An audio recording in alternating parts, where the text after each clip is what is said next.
I'm making that my thing, man. You know,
To all of our listening public and general audience, we are awaiting a quorum.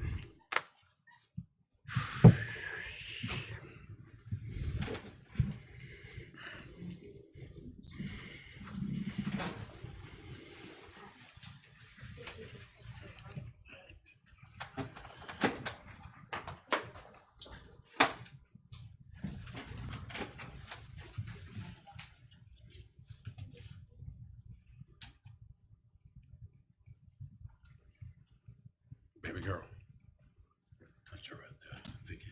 My dad, he was on the road. Yes. He's on the road. Yeah.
evening.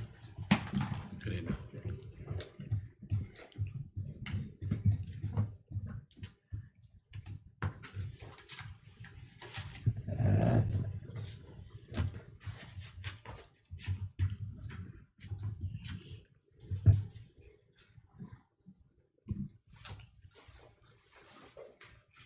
Commissioner, you ready?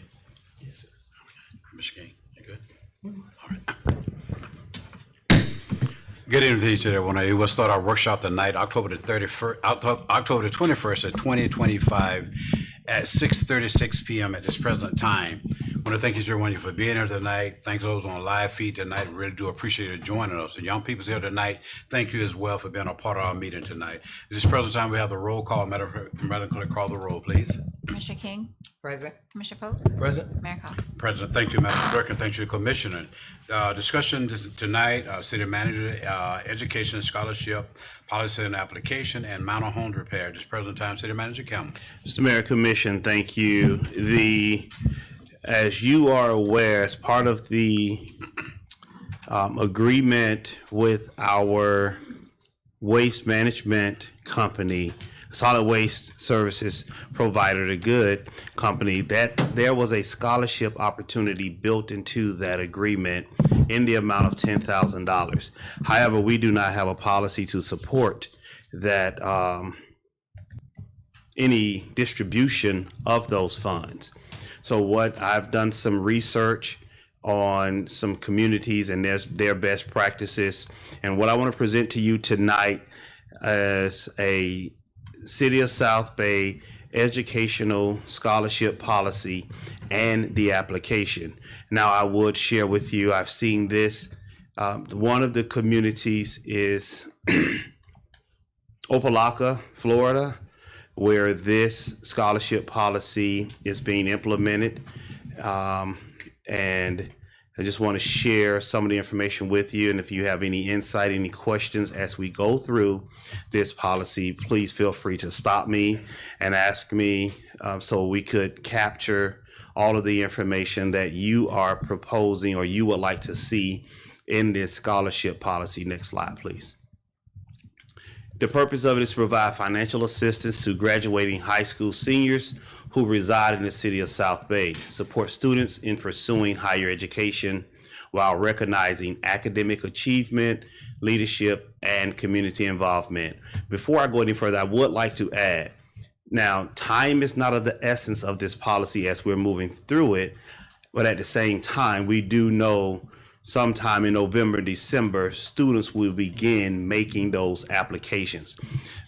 So don't think that this is being pushed on you, but just know that it's being scholarship applications and or the funding requests will be taking place November, December.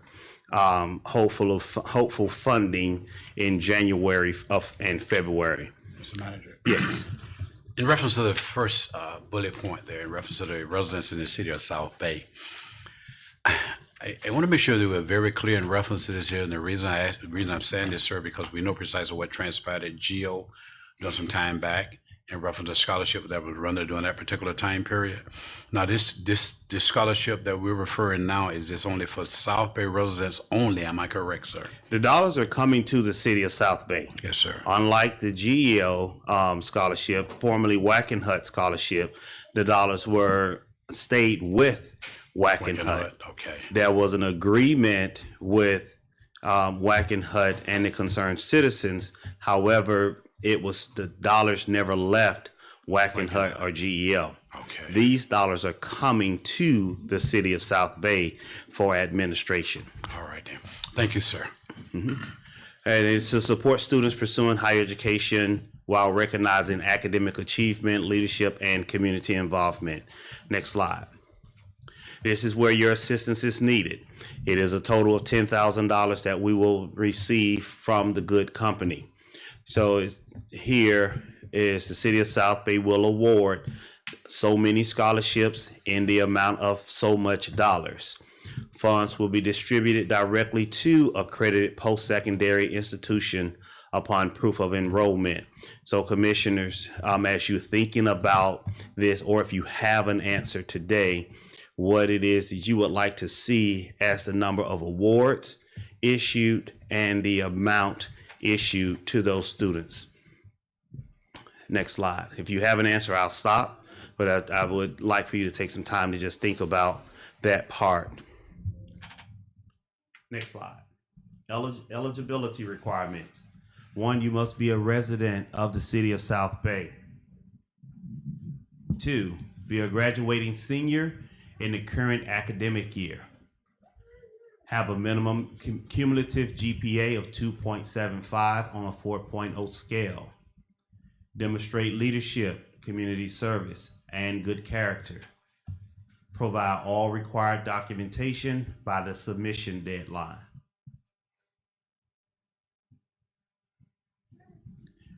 Next slide. Thank you. Completed application form. Typed essay, no more than 750 words, describing why you are a strong candidate for this scholarship and how you plan to contribute to your community. Submit 3 letters of recommendation from non-relatives, at least 1 from a school official. Provide the official skilled high school transcript, social security number redacted. Copy of your college acceptance letter if available. Signed applicant certification and release statement. The selection process. The Scholarship Selection Committee appointed by the City of South Bay will review all completed applications. Selection will be based on academic performance, leadership qualities, community involvement, and essay content. Incomplete or late applications will not be considered. Now, go back one moment.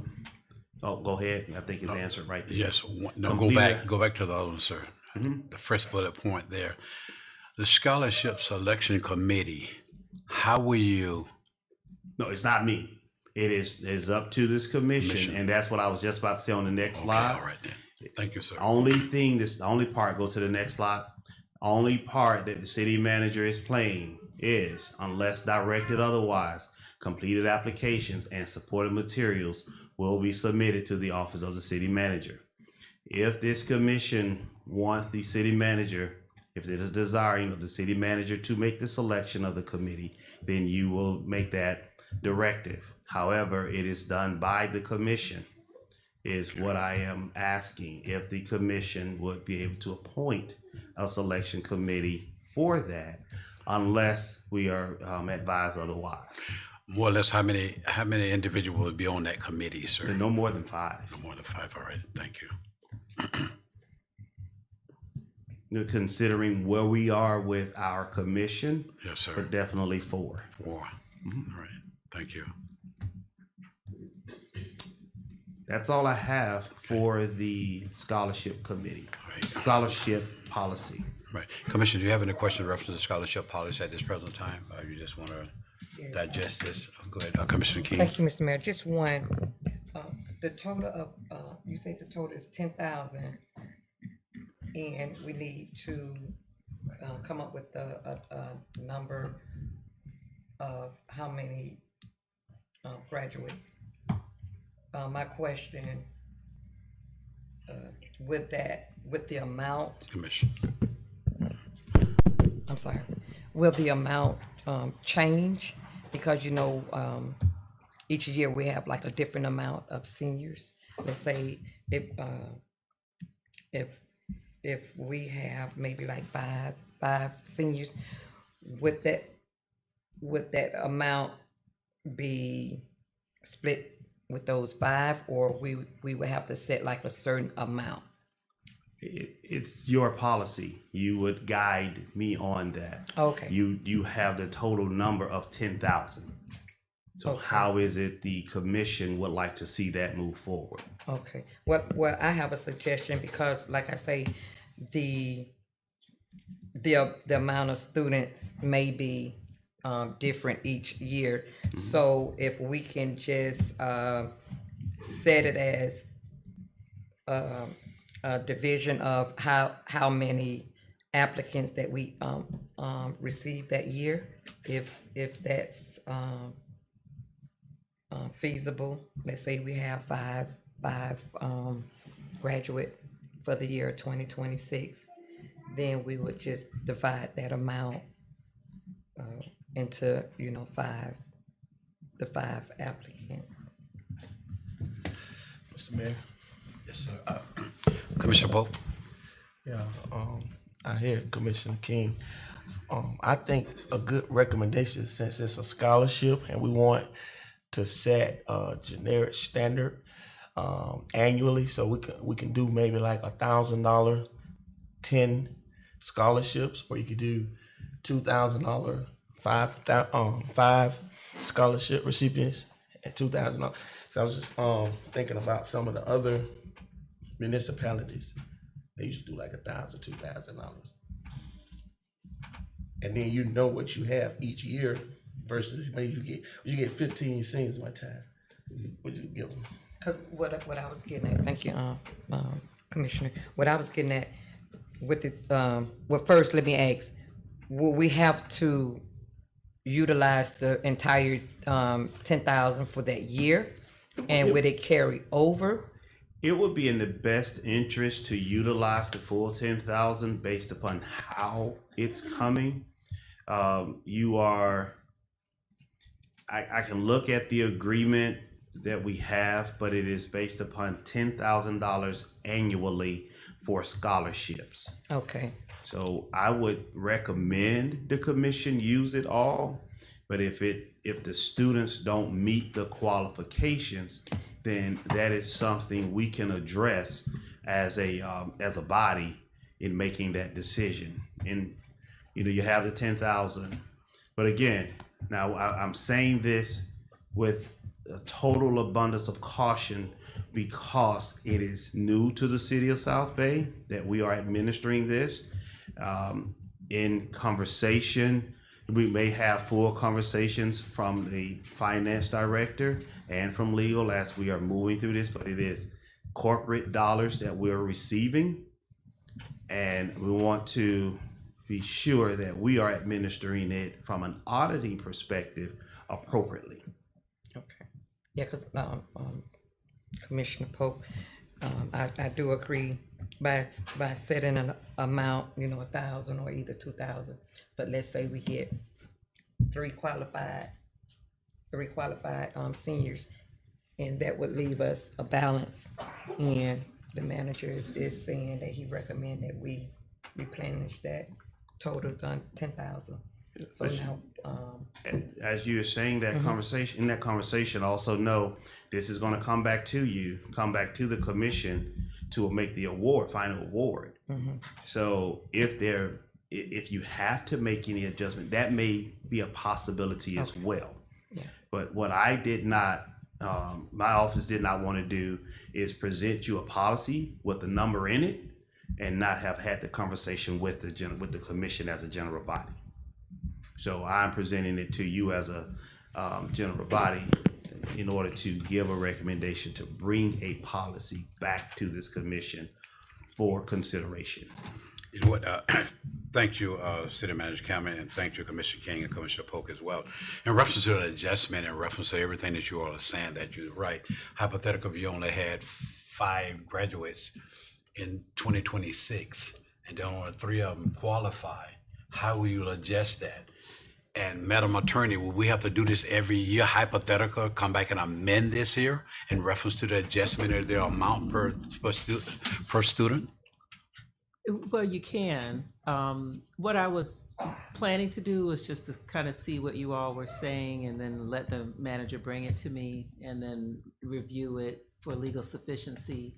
And to the extent that it didn't fall out of alignment with any laws or policies that are existing, that would be your policy. But just based on your question, if you wanted to, it sounds like within the $10,000, you can do basically whatever you want to do in terms of having criteria and as the manager has stated, and also determining how you select it, whether you do it through a board or do it by the commission and it comes back to you, or whether you allow the managers to bring you recommendations, whatever it is. You can basically do whatever you want to with it. It's not, it's a finite amount of money, and it's really up to you all's discretion. Yes, Mayor? yes, Commissioner Polk. Yeah, and I agree that, if, like the manager said, it has to come back to the commission. So if we decide, hey, it's only two or maybe only one qualified Right. applicant, then at that point, then it could be in the policy that we decide to award it to them. But what I'm opposed to is us saying, let's divide it up by however many applicants we have. So that's the difference. Well, you both of you are saying the same thing in a sense there, what you're saying in reference to the number of applicants that we have during that particular time period. Let's say, use a scenario, let's have 6 of them and only 4 of them qualify during that particular time period. Sorry. And then what we do, we divide it among those 4 individuals out of $10,000. Am I correct? That's Well, where it comes I guess what I'm saying is that suppose that we have, if we say we're gonna do 10 scholarships, Yes. and then the policy says we're gonna divide it up, Yes. and we actually have 15 applicants. So 15. so then you will have, Yes, I agree with that, but what I'm saying, if we can put in a clause, okay, we would come to an agreement, $1,000 per applicant, and then we can put a clause where if we don't have enough students to cover the entire 10,000, then we would just divide the amount amongst the quantity that we have. I'm good with that. yeah, that's what I'm saying.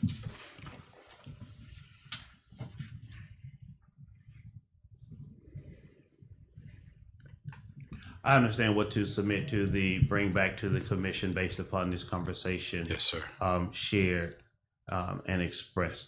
So it is a delight to share this and for City of South Bay to have its own scholarship in order to offer its students. This is something I've heard many of the commissions say, just to know we're not having.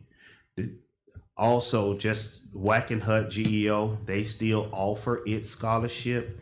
It is, like has always been, built for employees that reside in the City of South Bay with graduating children. That is still taking place.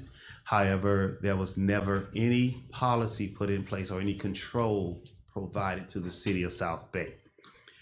This one, even if I talk about the legal part of that conversation and court orders and what have you, there was still nothing really set aside for the City of South Bay to administer a scholarship. This time you are developing your own internal policy with your own dollars. So thank you, Mayor, Commission, for that one.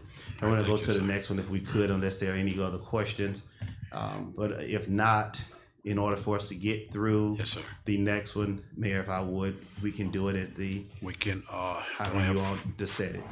do you want to start on this next one and the amount of homes repair, or you want to wait until the regular meeting, commissioners? Whatever it is, discretion. I can do it under the manager's report. We can save it. Save it? Okay, all right then. Take that time. Okay, we'll save it until you do it up on the manager report. Yes, sir. Okay. So are there any questions regarding any additional questions or follow-up on the scholarship? At this present time, I think it's very clear what the commission is looking for, sir, so we'll wait for you all to come back to the commissioners and present.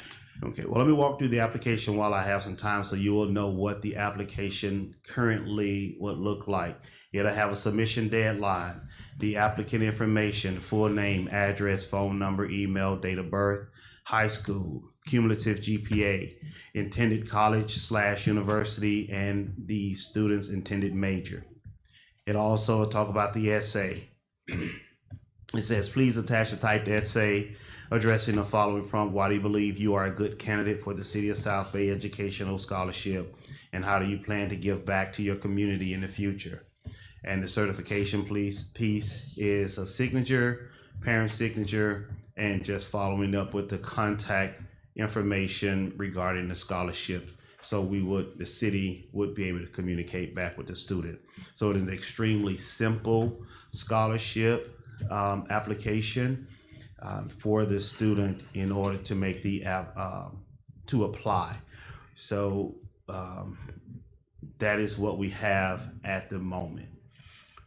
Thank you, Mr. Manager. I think this is very great, really good within the city of South Bay in reference to a scholarship that has been awarded to our students within the city of South Bay, and I feel that this gives them more to motivate them as well, to look forward to these upcoming scholarships when they get into 12th grade and graduate and move on. So, Commissioner, I want to thank you all as well, city manager, staff, and attorney, and also the individual company that's who's going to be awarding these scholarships to our students within the city of South Bay. I think it's great. I think it's wonderful, and we're looking forward to that, sir. Thank you. Yes, sir, Mr. Mayor. And just for the record, I want to just say they are supporting the city of South Bay scholarship, not necessarily making the award. You are making the award. They're just going to support it. Thank And you, the sir. other component of this award, I just had it, but the thought it's a fleeting thought. But I will come back to it at a later time. Thank you, Mayor, Commissioner. Thank you. At this present time, we have about 3 more minutes. I entertain a motion to adjourn the workshop. Move. Moved by Commissioner Polk, Second. second by Commissioner King. Workshop is adjourned. We'll reconvene in 3 minutes.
Good evening to each and every one of you all. Thank you for being here tonight. Thank you for this coming to our meeting in the our last meeting in October of this year, 2025.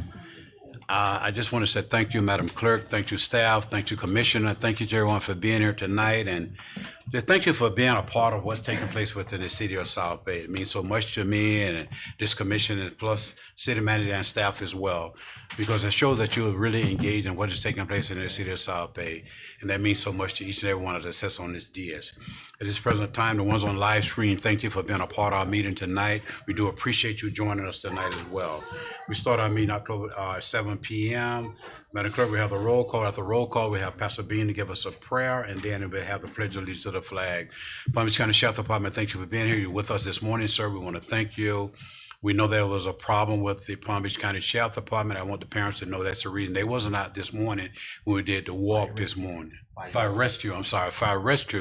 That's the reason they wasn't available with us this morning. They came out, but they had an emergency that fire rescue had to leave this morning. I want to thank staff. I want to thank the commissioners for being a part of each and every one of the parents that was out this morning as well. Thank you. It was great this morning.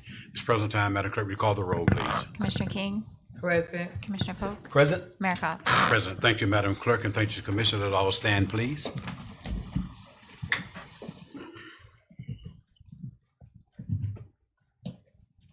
Father, we give you glory and give you praise. We thank you for this is the day that you've made. We're here now, God, to discuss the business of this great city. We pray that you continue to guide our mayor and our commissioners, God. We pray that you be with the staff. And we pray, God, that you be with us, the citizens. You get the glory, you get the praise out of all said and done. It is in Jesus' name we ask these things. And we all said, Amen. Pledge Go ahead, Pledge allegiance to the flag of the United States of America and to the republic for which it stands, one nation, under God, indivisible, with liberty and justice for all. Thank you. Thank you, Pastor Bean. We do appreciate that prayer, sir. And I always say that we will not start a meeting without prayer within this particular chambers. Let me just reflect back to something I was saying earlier about walking with the kids this morning at Roosevelt Elementary School. And the reason I said that, parents and citizens, it was amazing because the number of parents that participated this morning and students as well. And the great applaud that the city of South Bay and Roosevelt Elementary School, along with the faculties, it was a lot of people who was really amazed at what happened this morning because they didn't know what was going on in the city of South Bay this morning. And I just want to thank you all for being a part of that this morning. It really was great.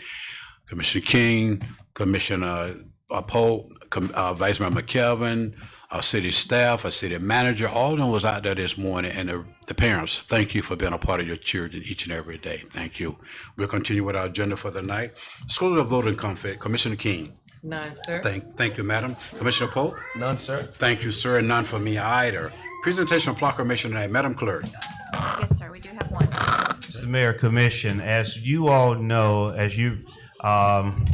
our postmaster is retiring, and we want to celebrate our postmaster. You know, she's juggled between Lake Harbor, coming in from Pahokee, going to Lake Harbor, coming to South Bay, and serving the city with her gracious smile. And none of this is written. I'm just talking about the person that I've had an opportunity to have a conversation with and meet. She came into South Bay as the postmaster around the time that I also came in as city manager.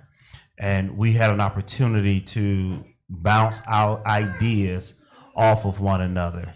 So, Mayor, this is a personal yet a professional proclamation and celebration that we're offering to our postmaster, to Miss Bonita Hamilton, who has faithfully served the United States Postal Service and the community. She would say 26 years, and the Postmaster General may say 20 years, but we're going to celebrate her 26 years of demonstrating unwavering dedication, professionalism, and commitment to excellence. Throughout her distinguished career, Ms. Hamilton has upheld the highest standards of integrity, punctuality, and customer service, earning the admiration and respect of colleagues and customers alike.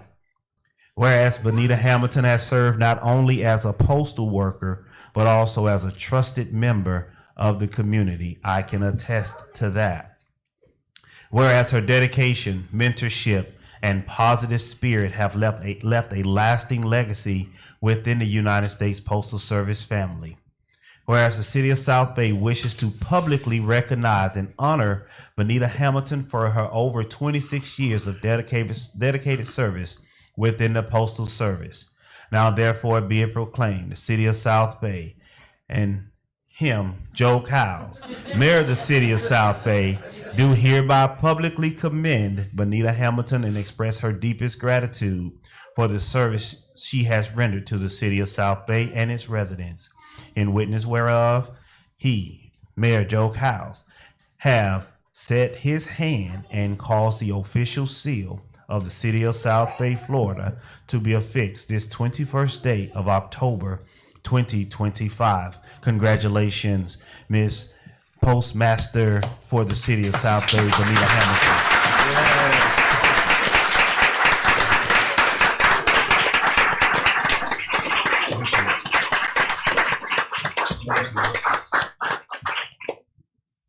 And she's proud to tell you all she is retiring October 31st. She does not change that date, no matter what you ask her and say to her. I think she has a trip planned.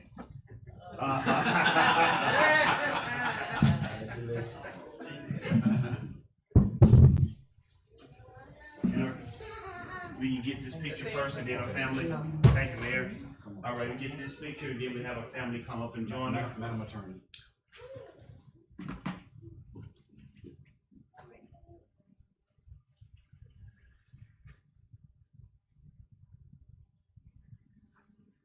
Thank you, and our family.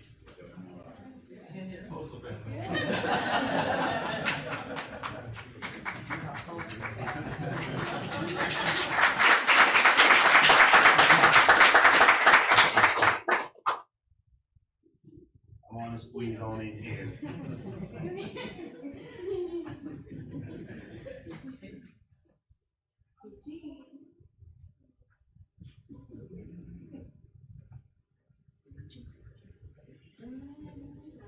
Thank you all.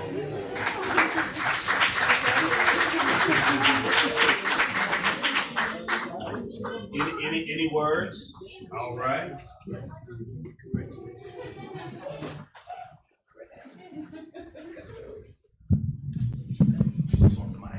I just want to say thank you all so much. It's been such a privilege serving the City of South Bay. I've lived here for years, and most of my customers I know on a first name basis. And although I'm happy to be leaving, I'm sad that I'm leaving seeing you all, but I'm not sad that I'm leaving the Postal Service. But thank you so much for being so kind and allowing me to help you. So thank you. You all have a good evening, and this is really special for me. Thank you.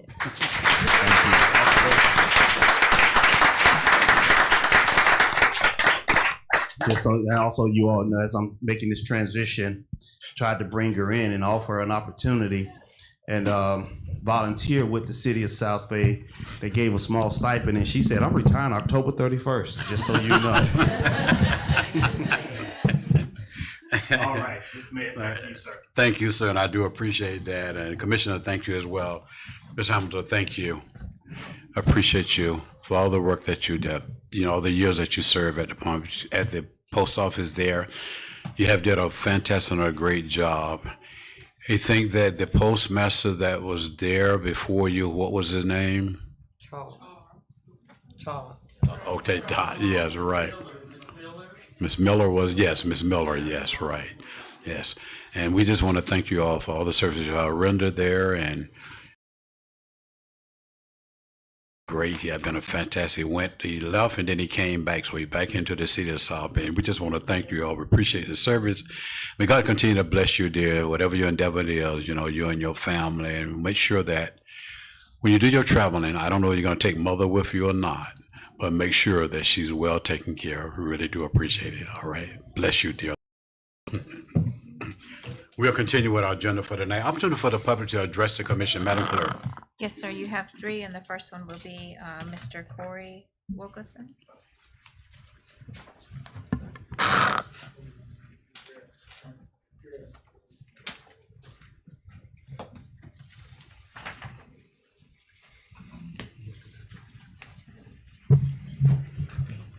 Good evening, Mr. Mayor, Good evening, sir. Commissioners, Mr. Manager.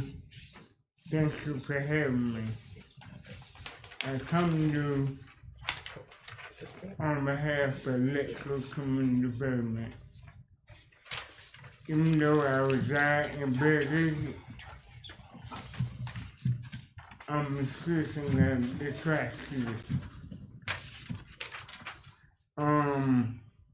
Before you, one of my brother passed out some information about the things Electro have done.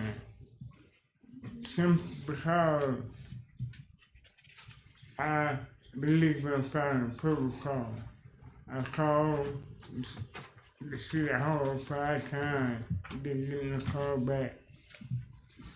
I reached out to one of the city officials, I did not get a call back, because I believe in not adding my laundry in public. I think there's a time to pay for everything. So, when it comes to Electro, I take what I do very seriously. Even though Electro is inception in 2023, I've been dealing with kids for the last 30 years, being disabled or not. I love what I do. So I just, as y'all know, Electro does the 203 thing. Every year we do it. This year is really different. We have a 3-day event planned. Friday night, there's competition. Saturday game, on 23rd, we're taking 30 kids from Begley, Pokey, and South Bay to see a Miami to run the rest of the basketball game. Now, I have Pokey support, I have Begley support. Even, like I said, even though I'm not a resident in South Bay, and I know your policy that you favor residents over people who doesn't live here. I understand that and I respect that. But I don't think when it comes to let go, we don't put no emphasis on where a person comes from when we get our money. Like on that paper. I'm so proud to say we've been existing for 2.5 years. We had given out $10,250 in scholarship money.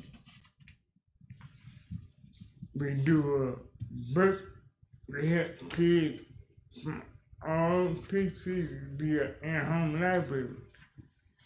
We know they'll be in the books, but majority of those kids are able, we buy them books, put them kids to read. Because I believe in education. So I'm asking the commission if you would support those kids going to Miami game. Transportation had already been taken care of by Happy Grade in the Asheville. I'm so proud of that. And like I said, Pahokee is on board, the city of Begley is on board, and I'm pretty glad that we can get the city of South Bay on board. Thank you. All right, thank you, Mr. Wilkinson. Thank you for being here tonight. You know, I know that you came to us some years back in reference to your program. I think it was a great idea when you started working with young people within the Glaze area. I see that you have 30 students here, am I correct? Yeah. And then I think you have in parentheses, you have 15 players from Glaze Central and Pahokee High School to the Miami Heat game. Now, you didn't mention anything about the kids from Pahokee. You just said Glaze Central. Oh, yeah, I'm sorry. Yeah, I see it here now. Yes, I'm sorry. My bad. Yes, sir. 30 kids total. And, you know, I love this here when it come down to young peoples and the things that adults are trying to do with our kids that make a difference in our communities. But I just want to make sure that the commission understand. I want the public to understand as well. I'm fully in support of this particular program, but I want to make sure it's very clear in reference to things. I don't want nobody to think I'm playing favoritism in reference to this particular item that Mr. Wilkerson is bringing up tonight. I will sustain for him discussing this here. And the reason I say I'm going to sustain from this is because due to the fact he is my brother-in-law, and I don't want no one to think that by me voting on this here or supporting this right here, the mayor is playing favoritism. No, I'm not going to do that there.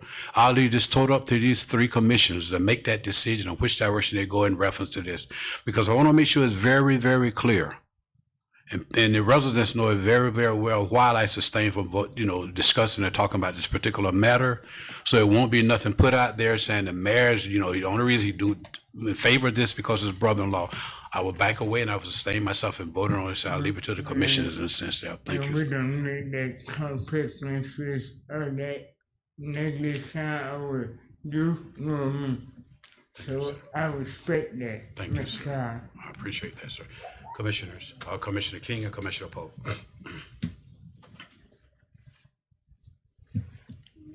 Go ahead, Commissioner King. Oh, okay. Thank you, Mr. Mayor. What is the total amount that you're requesting on support? Commissioner, I'm be honest with you. I don't care if you all go $1 or $1,000. Whatever you all give, I'm grateful.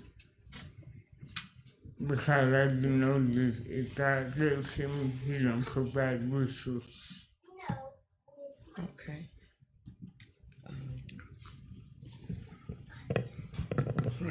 Commissioner Pope. Yeah, I respect Mayor Kyle's. Thank you, sir. Thank you for this program. I recall last year when you came, I don't think we didn't have it in the budget, but I think because I know I gave personally directly Right. to you guys. Right. I'm willing to do that again.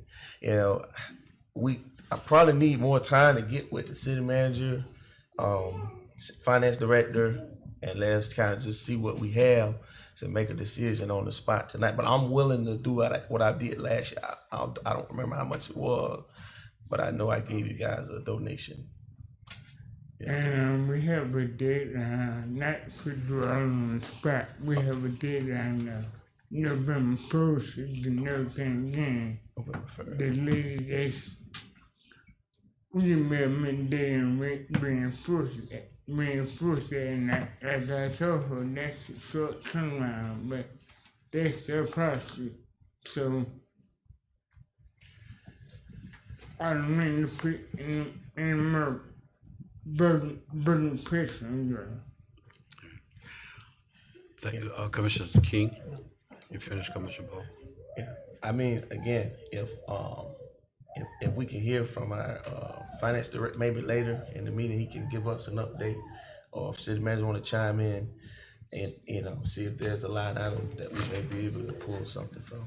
Mayor Commission, as I expressed to this commission during the budget cycle, that's where we kind of had to tighten the belt this year on a lot of our community giving from prior years. And I will say this was not considered as one of the items to support. Your major item that you've set aside in your budget, just for all listening ears, is the support for the Rosenwall Safety Patrol trip. That is something you have set aside. However, with your private contribution, if you want to make that private contribution, I know that is great, but I can tell you I'm sitting here now that through one of our local churches, Mount Calvary First Baptist Church, they are willing to make a $400 contribution through the city to Letco for the support of the activity. But I just want to let the commission know, in your community giving line item, you did make some adjustments in your budget this year. And so, but that is something I can announce at this moment. I apologize for sharing it in this manner, but this is your first community public request. But I have to say, you made that adjustment in your budget because it was a tight year. But not only that, I would also caution the commission, if we could, you do have a policy in place for community support up to us over a certain amount. But I will also just caution the commission in opening the door, because you don't want, nothing against Mr. Wilkerson. It just so happened you are the first person to come before us. And I also, just sitting in this chair, have to caution you in how you open that door, open Pandora's box for the request starting to come to you, and how you make the determination of saying yes and no. But if you're going to make it, let's do it through your policy, or you just do it through your through you as individuals, and not from the city per se. So that's just one thing I would share with you. And again, nothing against you, Mr. Wilkerson, nothing against Letco. It just so happened I say you're the first one coming to the city. But you do have $400 coming from Mount Calvary First Baptist Church through the city to support this initiative. Thank you, Mr. Manager. Whatever decision that these commissions are making reference to supporting this particular organization here, like I said before, I'm not going to comment on anything. I'm not going to chime in on this here. It's their decision there. So whatever decision and whatever recommendation the city manager already stated about, then we'll move forward from there. But tonight, Mr. Wilkerson, I want to thank you for being here tonight, for presenting this before the commission as well, sir. You have been doing a great job with those young peoples, and I have seen the work that you have doing, you and your organization, sir. Again, on behalf of the city of South Bay, thank you for being here tonight, sir. Commissioner King, you were going to say something, or are you okay? I just wanted, thank you, Mr. Mayor. Just wanted to let you know that I'll be supporting you as well on a personal level. All right. It's understood, doesn't have to be explained. Thank you, Mr. Wilkerson. We appreciate it. Thank you. Madam Yes, Clerk. sir. The next one is Dr. Jacobs. Dr. Jacobs.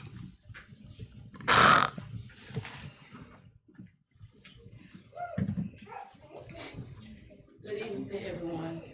Evening. To Mayor Cowles, the commission, city manager, city clerk, and to our city attorney. My name is Dr. Wilhelmina Jacobs. I reside at 13820 Sheffield Street, Wellington, Florida, 33414. My purpose this evening here is twofold. We know that this is City Government Week, so I just want to officially and publicly read the letter from Lakeshore Middle School. It says, "Dear City of South Bay, on behalf of the administration, faculty, and staff at Lakeshore Middle, I would like to express our sincere appreciation to the City of South Bay for partnering with us to host our pre-law and civic students for the City Government Day on our campus this week, Thursday. We are truly grateful for the city's willingness to bring local government to our students, creating an authentic learning experience where they can engage in civic dialogue with their elected officials and discuss some important issues affecting our community. This initiative provides our students with a meaningful opportunity to see how the government works, understand the responsibilities of public service, and learn the importance of civic participation. Your collaboration exemplifies the spirit of community partnership and reinforces the shared commitment between our school and local leaders to invest in the next generation. By taking the time to meet with our students, answer questions, and share your perspective, you are inspiring them to think critically about leadership, citizenship, and the role they play in shaping the future of South Bay. We look forward to a successful and engaging City Government Day extended, and deepest thanks to the City of South Bay for your continued support of our educational programs. Together, we are cultivating informed, active, and empowering young citizens who will carry the values of civic responsibility to our community. With sincere appreciation, Dr. Gibbons and Dr. Jacobs. Commission, those of you who are coming, I just want to forewarn you, the children are ready. Okay, great. Looking forward to it. Thank you, Ms. Jacob. We appreciate you being here Also, I tonight. have some gifts for those who are working behind the scene to support us on Thursday, and we are looking with great anticipation. All right. Thank you, When Ms. you're Jacob. on your way, please give me a call so I can be waiting at the gate. All right, thank you, Ms. Jacob. We appreciate it.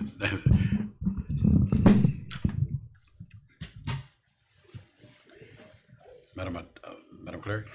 Yes, sir. Ms. Annie Ifield?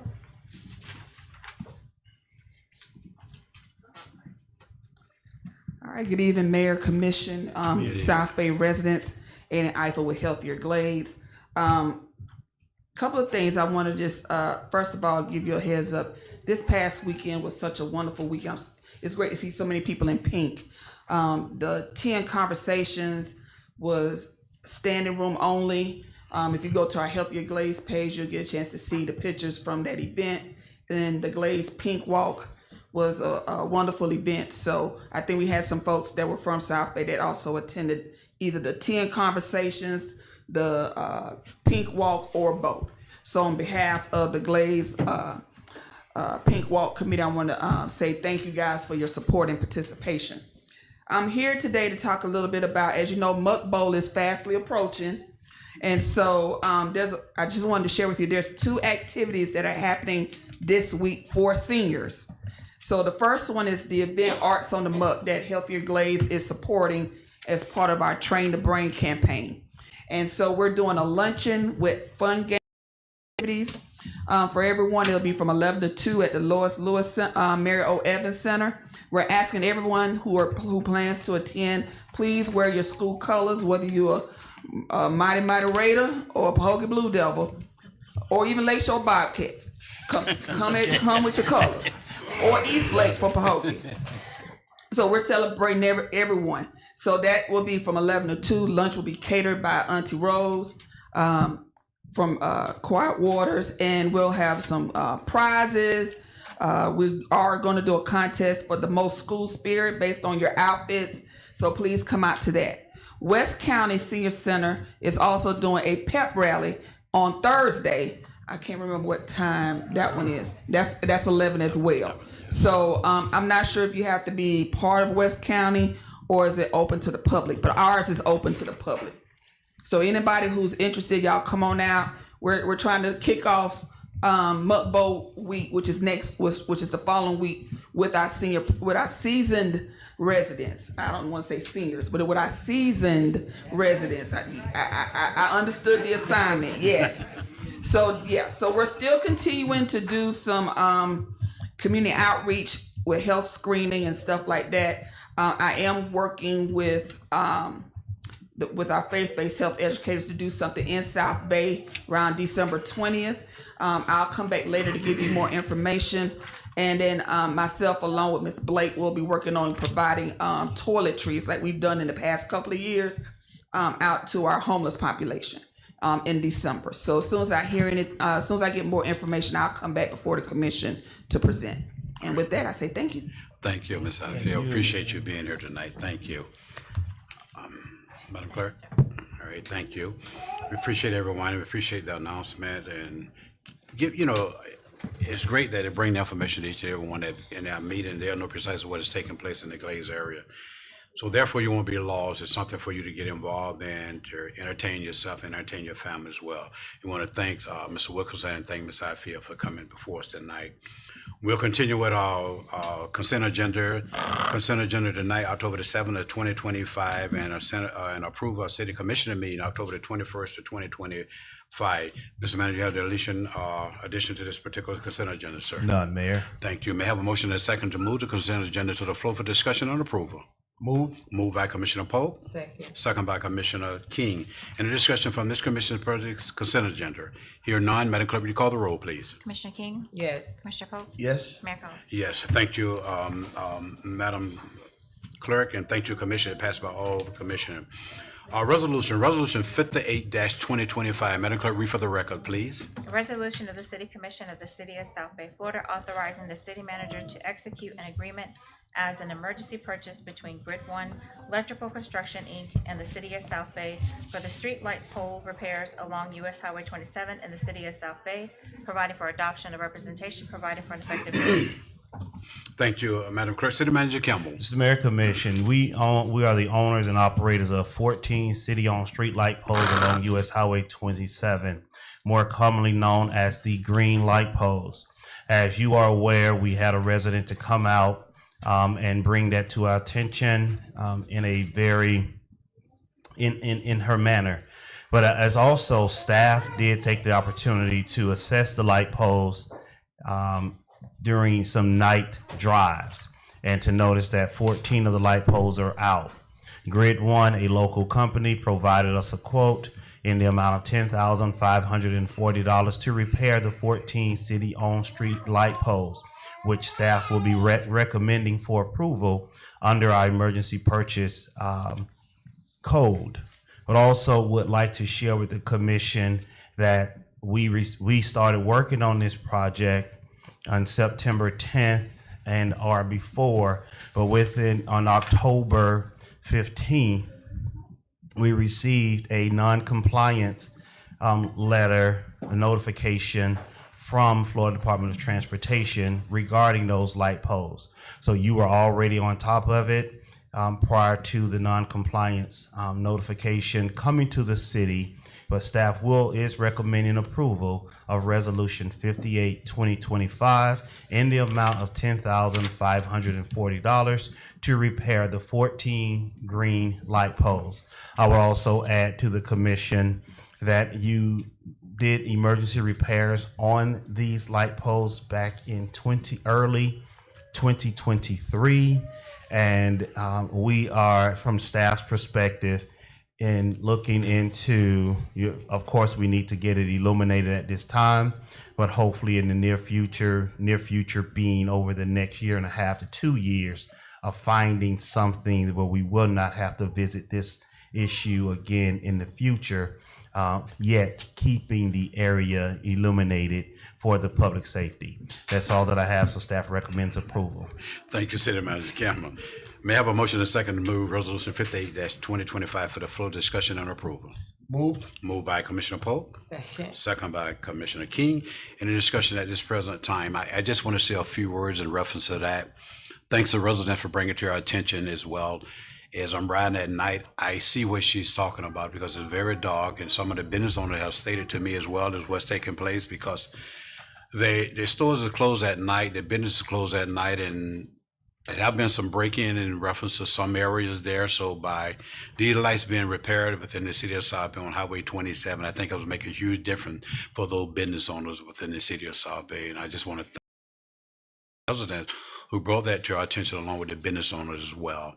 Any more discussion for this resolution 58-2025 for this commission? Yes, Mr. Mayor. Commissioner King? Yes, thank you, Mr. Mayor. Thank you, Mr. Manager, for working on to ensure, the safety of our community on 27 by trying to get the lights back up and running.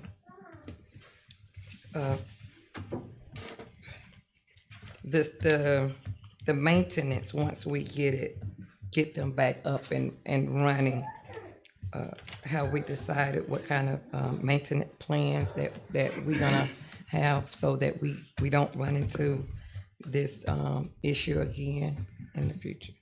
Yes, ma'am. And there's no maintenance plan. It is those electrical poles and they go out, but there is no maintenance plan relative to that electricity just operating one day and or not. If it's a light bulb, yes, we replace the light bulb, but there's no true maintenance plan that you can go in and say, okay, this wire is working at this time. And it's a matter of mechanics.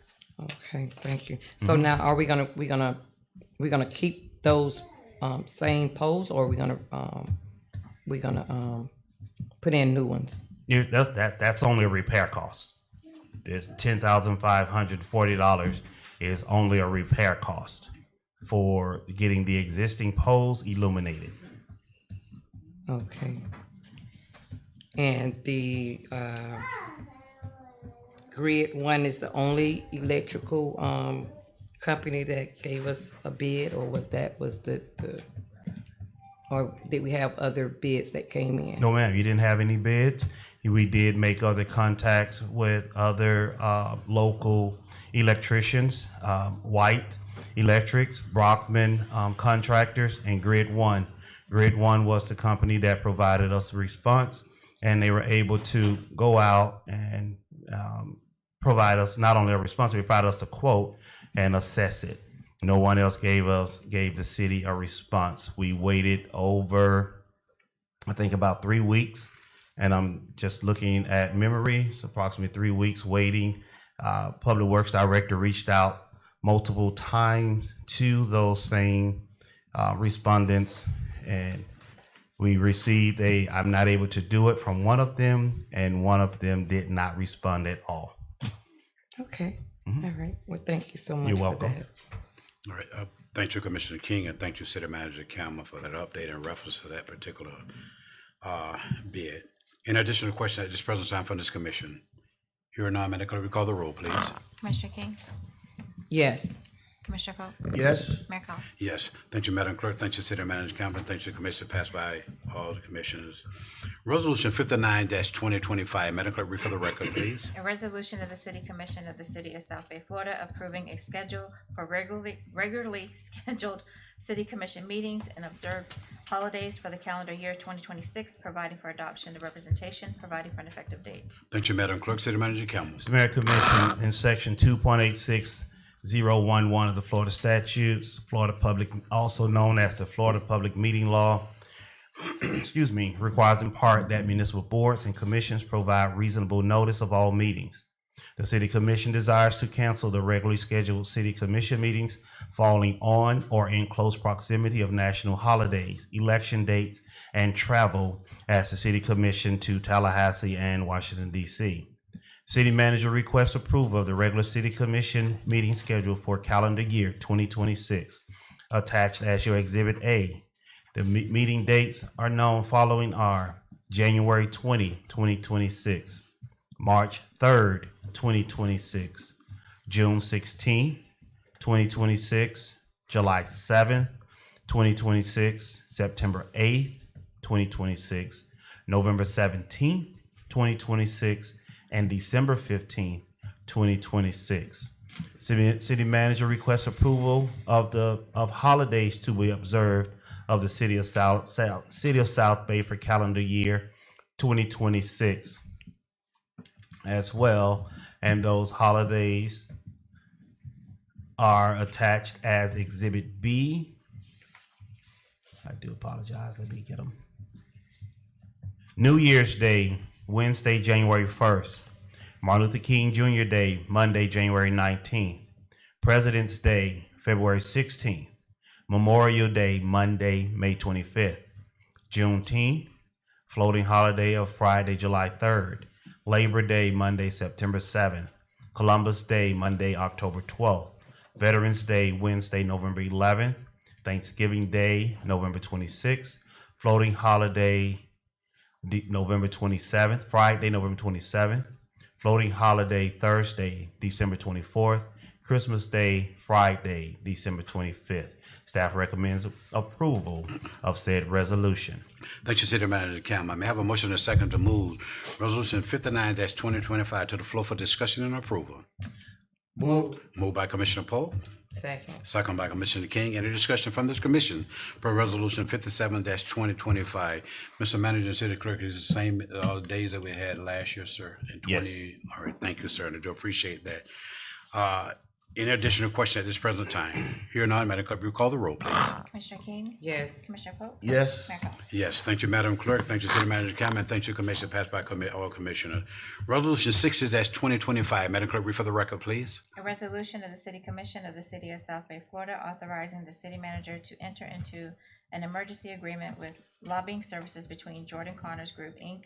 and the City of South Bay, Florida, providing for adoption of representation, providing for an effective date. Thank you, Madam Clerk. City Manager Campbell. Mr. Mayor Commission, as we move through this state legislative process as set to begin, well, committee meetings are already scheduled and reports are being submitted, proposals and our requests are going before the state legislators as we speak. The city desires to enter into an emergency agreement with Jordan Connors Group, a company with knowledge of the issues facing the city of South Bay, for a yearly amount not to exceed $30,000 with a retainer of $2,500 per month. The City Commission deems this service is vitally important to the residents of the city and desires to secure lobbying consulting services consistent with the agreement attached hereto. Staff recommends approval of Resolution 60-2025. Thank you, City Manager Campbell. May I have a motion and a second to move Resolution 60-2025 to the floor for discussion and approval? Move. Moved by Commissioner King. Second. Second by Commissioner Poe. Any discussion from this commissioner per Resolution 60-2025? Here none, Madam Clerk, will you call the roll, please? Commissioner King? Yes. Commissioner Polk? Yes. Mayor Collins? Yes, thank you, Madam Clerk. Thank you, City Manager Cameron. Thank you, Commissioner. It passes by all commissioners. Ordinance, this is our second and final reading for tonight in reference to ordinance number 05-2025. Madam Clerk, read for the record, please. An ordinance of the City Commission of the City of South Bay, Florida, providing for the city's consent to the inclusions of the entry territory within the City of South Bay municipal boundaries into Palm Beach County's Fire Rescue Municipal Services Taxing Unit for the fire rescue, fire protection, advanced life support, and similar emergency services, fire code enforcement, and other necessary and incidental services, providing for intent, purpose, and consent, providing for effectiveness and duration of consent, providing for effectiveness of repeal, acknowledging Avalon millage rate limitation, providing for repealer of conflict ordinance, providing for servability, providing for codification, providing for caption, providing for an effective date. Thank you, Madam Clerk. City Manager Campbell. Mayor Commission, this ordinance dates back to 2005, where the city entered to be consented to its inclusion in the county's fire rescue MSTU, multiple service taxing unit, for a 10-year term through December 31st, 2015. Additionally, it was amended by ordinance just to amend the boundaries in that same year of 2005. We continued the services, continued and extended the city's service through the Fire MSTU in 2016. Coming to you now for an additional 10-year to begin October 2026 to extend the necessary and enable the county to provide within the city fire rescue and related services funded by tax year 2025, including but not limited to the enforcement of the Florida Fire Prevention Code and Palm Beach County local amendments thereto, collectively known as the Fire Code. The City Commission hereby desires to extend for an additional 10-year period from December 31st, 2025 through December 31st, 2035 to the inclusion of all the territory lying within the municipal boundaries of the city into the county's fire rescue MSTU for county fire rescue and related services within the city from October 1, 2026 until 7:30 a.m. on October 1, 2036, and believes that such inclusion is in the best interest of the health, safety, and welfare of the citizens of South Bay. Staff will be recommending on final reading ordinance number 05-2025 upon following public hearing. Thank you, City Manager Cameron. I appreciate that. At this present time, this ordinance 05-2025 is open to the public. Any comments from the public in reference to this particular ordinance at this present time? Any discussion from the ordinance, per the ordinance? Here none. Close of this ordinance closed on the public. Now back to the commission. Commission, any discussion per ordinance 05-2025 at this present time? Here none. May I have a motion and a second to move the ordinance to the final reading? Ordinance 05-2025 at this present time. Moved. Moved by Commissioner Pope. Second. Second by Commissioner King. In addition to discussion at this present time for this ordinance 05-2025. Here none, Madam Clerk, will you call the roll, please? Commissioner King, Yes. Commissioner Pope, Yes. Mayor Collins. Yes. Thank you, Madam Clerk, and thank you, City Manager Cameron. Thank the residents as well, and the audience as well in reference to this particular ordinance. We do appreciate it, and Commissioner, thank you. It passes by all commissions. We'll continue. Roosevelt Elementary School report. Okay, thank you. Good evening, everyone. Good evening. Today, as you heard from the mayor, there was a really nice event happening. I couldn't participate because I had to be in the cafeteria waiting for kids to come for their breakfast. But I understand it was very well attended. So it was the Bike, Walk, and Roll School Day that was observed today for Florida Government Week. The Unity Day will be tomorrow, where everyone on campus are being asked to wear orange. Red Ribbon Week will be October 27th through 31st. And also including that week, we're having a Halloween candy competition between the classes. Whoever bring the most candy to school, that is the class that is bring the most candy to school, will be given a pizza party. So Oktoberfest will be on the 30th, where Drumline will be performing in Belgrade. I think you all heard drum lines too. For those of you who may have worked late last night, you heard the drums early this morning. And on the 31st, which is Halloween, I believe, we're having our haunted house on campus for the students. Wonderful. And it will be a haunted house, I guarantee you. So that's what's happening this week on behalf of my principal, Mr. Bruce Hightower, and of course, our counselor, Mr. Vice Mayor, McKelvey. Thank you. Thank you, Mr. Donato. We appreciate that report, Joe. Thank you for everything. I won't remember them, so I'm really hard. So really just encourage each parent to participate in the activities taking place in the schools, whether elementary school, kindergarten, middle school, or high school. They must participate in the colleges and universities as well. We continue at this present time. The financial report, a reference to from my treasurer and our finance director tonight, Commissioner Pope. Yes, sir, Mr. Mayor. We're all good. Like for us to go ahead with the financial. All right, have a motion. Yeah, we moved past the financial report for October 15th. All right, thank you, sir. We have a motion by Commissioner Pope per the financial report. May I have a second? Second. Second by Commissioner King. Any questions per the financial report at this present time before this commission? Here none, Madam Clerk, would you call the roll, please? Commissioner King, Yes. Commissioner Polk, Yes. Mayor Collins. Yes. Thank you, Madam Clerk. Thank you, Treasurer, Commissioner Polk. And thank you, Mr. Mass, as well, for making sure that our finances are up to par within the city of South Bay. We do appreciate it, sir, along with your staff members. City Manager report, City Clerk's report, I'm sorry. Yes, sir, just one item. I just wanted to make an announcement that the general election is coming up and qualifying period will begin November 14th, starting at 12 p.m. through November 20th, ending at 12 p.m. Packets are available for pickup. You can schedule an appointment with the city clerk's office. However, qualifying period again will not begin until November 14th. That's it, sir. All right, thank you, Madam Clerk. City Manager report. Thank you, Mr. Mayor. Just a few items to share. One is there's going to be just a small difference in your upcoming agendas regarding your accounts payable report. It is going to be provided to you as it's being provided, but you will note just a small statement regarding it's for your information.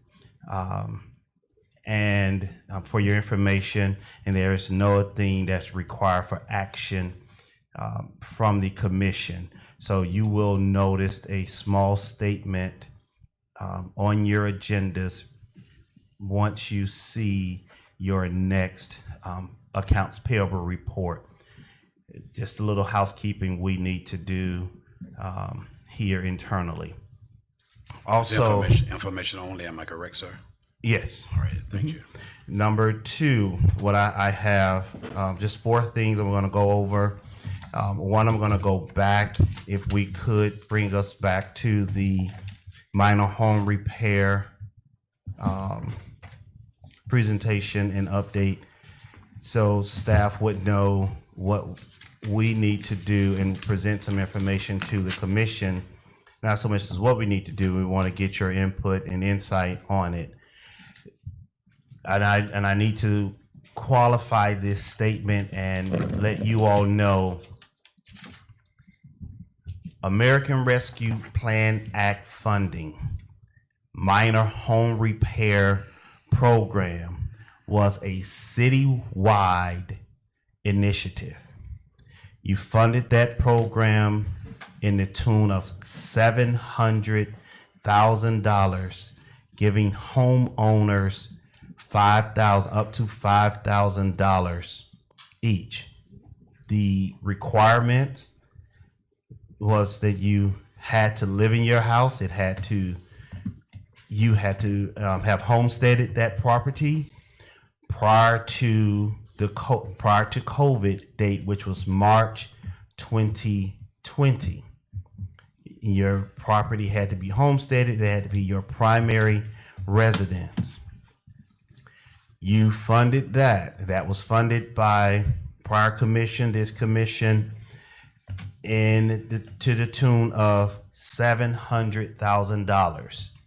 And I want that to, as I present this initiative to the commission and the public, this minor home repair program is set aside with only $30,000 as budgeted by the commission during your budget process. Next slide. So what staff was working with and trying to make a determination, how do we roll out a minor home repair program with $30,000 and still meet the needs of the community to the best of our ability and still open it publicly versus the $700,000 minor home repair program. It wasn't easy. And I do understand, and I know that Ms. Davis is here, one of the residents, and I apologize for calling your name publicly. I should not have done that. Then we had a resident attend the meeting and make the request to bring some information to the commission for a minor home repair program.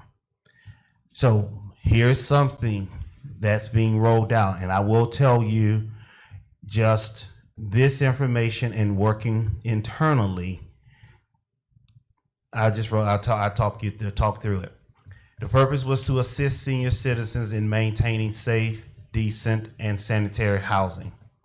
Provide limited financial assistance to low and moderate income senior homeowners for essential home repairs. It is designed to help seniors age in place with dignity while preserving the city's housing stock. Next slide. The total program funding shall not exceed $30,000 for the fiscal year. It would be a first come, first qualified basis, subject to available funds. The maximum assistance per household not to exceed $1,500. Next slide. Criteria. must be a legal resident of the city of South Bay, at least 67 years of age at the time of application. Property must be owner occupied and serve as applicant's primary homestead residence. Household income not to exceed 80% of the area median income as defined by HUD. Single family, owner occupied homes, mobile homes eligible if applicant owns the unit and the land. That is one of the differences. Those are two differences, is 80% of the AMI and mobile homes having the eligibility, which they were not eligible for the prior year, the ARPA, American Rescue Plan Act, federal funds. Mobile homes were not eligible, let me be clear. Mobile homes were not eligible for the American Rescue Plan Act dollars. Next slide. Repairs, eligible repairs. Repair or replacement of unsafe flooring, steps, or handrails.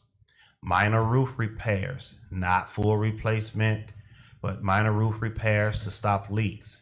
Plumbing or electrical repairs addressing safety concerns. Installation of grab bars, ramps, or other accessibility improvements. Window or door repairs to improve security or weatherproofing. Next slide. Repairs not deemed necessary. Ineligible repairs are repairs not deemed necessary for safety, health, or accessibility. Next slide. The application process. Complete and submit a minor home repair program application with required documentation. Your proof of age, ownership, income, residency. City staff will review applications for eligibility and conduct a home inspection to determine scope of work. Approved applications will be notified in writing, and repairs will be scheduled based on available funding. That statement is, once you know you are approved, is when the city is when you should move forward if that language remains. Also, city staff will review applications for eligibility. Yes, that will be done internally. To conduct a home inspection to determine scope of work. This is not going to be done. It's $1,500. So it's not going to be done by a certified building official or a building official or a housing inspector. This is a staff member is going to go out and see that you need whatever that repair you're looking for to get done. If it's a sink, we see that the sink is needed, and then it's a picture is taken there. You qualify for it. Well, not so much you qualify. They notice and they can recognize that home inspection is taken care of and done at that moment. So don't look for someone certified that's coming out. It's $1,500 worth of work. It is going to be identified by a staff member, and then the determination would follow from that point. That is the intent of that statement. Now, further on in the process, I know it may get to it, if you are doing electrical work, yes, staff member may come out and look at your outlet or look at a item to make a determination. However, if it's electrical, of course, the electrical inspector is going to come and look at it and make sure that you can power that electricity in your home, because that is still a safety concern. The city would not expend resources to just make a determination to determine that scope of work, but it will receive an inspection if an inspection or a building permit is needed for the type of repair that the homeowner is making. Next slide. Program will be administered by the City of South Bay Community Services Department, our Community Development, Economic Development. That name is something we are still, because we're not truly all of the things that one may say, but we are mostly here in the City of South Bay Neighborhood and Community Services Department. And a lot of things fall within that umbrella. Payment shall be made directly to homeowner upon satisfactory completion of work and or inspection by city staff. Residents, mayor, commission, this is you in your American Rescue Plan Act dollars. You committed up to $5,000 to a homeowner. You also authorize a $3,000 upfront to the homeowner. This is not, I would strongly encourage the commission not to put the manager in that position should you decide to move forward with this minor home repair program, to give the homeowner the monies, whatever dollars you set aside or you direct us to do, to make that money available in advance of the repairs being made. And I know you're going to get residents say, we don't have, they don't have, or I don't have the dollars in order to get it done. And I am sensitive to that request and hearing from the residents on that, from that piece. But whatever dollar amount you set aside in order for it to do it, I'm encouraging the commission to support the manager in allowing this to be reimbursable once the resident has done all the things that need to be done, and just support the manager in that space for reimbursable following the inspection and or completion of the work. Next slide. Each eligible household may receive assistance only once within a 3-year time period. And put that in there with the understanding you may not have the 30,000, you may not have the dollars in your next year's budget in order to do that. But if you do, you want to put some limitations in place for the homeowners making the request. City reserves the right to prioritize applications based on the severity of needs and impact on health and safety. If program demand exceeds available funds, a waiting list may be established for consideration in the next fiscal year. Next slide. This policy is subject to approval by the Commission of the City of South Bay, Florida, and shall take effect immediately upon adoption. That is the minor home repair program for the utilization of the $30,000 that this commission set aside during their budget conversation to assist with housing here in the City of South Bay. I'm open for questions and comments, Mr. Mayor.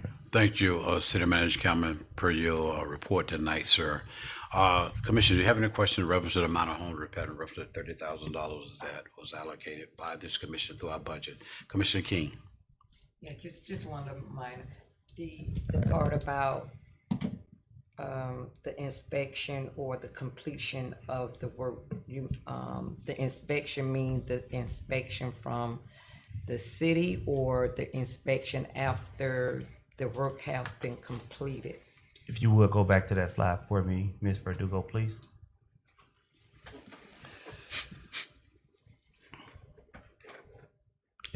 Go forward.